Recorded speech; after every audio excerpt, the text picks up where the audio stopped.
New tonight, the president's trade war with Canada is heating up once again.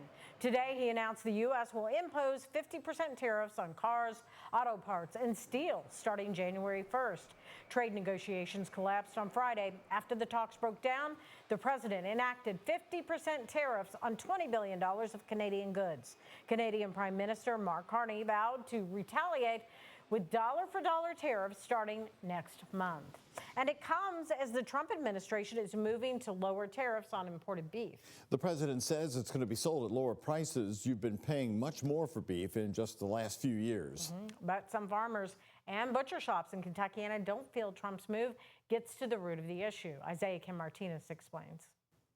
Normally, all of our steaks are cut about an inch thick. The family-owned Bayou Butcher Shop in Jeffersonville, Indiana, is restocking after a busy weekend. So right now, I'm cutting some sirloin steaks. It's a process that continues to get more expensive. Our cost of beef has probably gone up 25% in 2 years. Both for the business and customers alike. Serena Taylor is the shop's co-owner. When we first opened, our ground chuck was $6.99 a pound, and now we're at $10.99 a pound.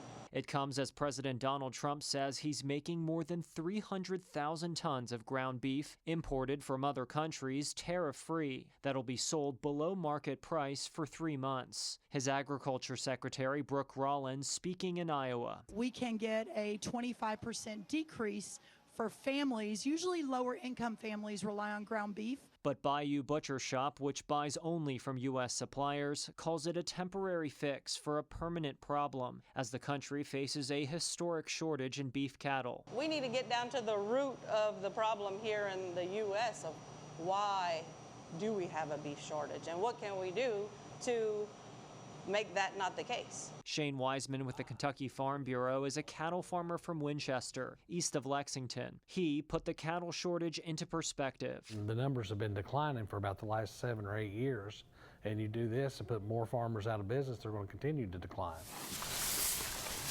We're told margins are getting thinner every year for farmers with rising costs for fuel and equipment. Wiseman is hoping for policy changes to increase herd sizes. If there was some kind of incentive to maybe encourage local ranchers and farmers to keep heifers, I feel like if we could free up some range land or some grassland out west. The Farm Bureau says they appreciate what Trump is trying to do, but they hope the president reverses course. Isaiah Kim Martinez, WHAS 11 on your side. Now, Republican Congressman Thomas Massie called Trump's move a slap in the face to American cattlemen and consumers, worse than socialism, Massie says. He also points out that lower prices will just be temporary, and he says it won't incentivize farmers to produce more beef.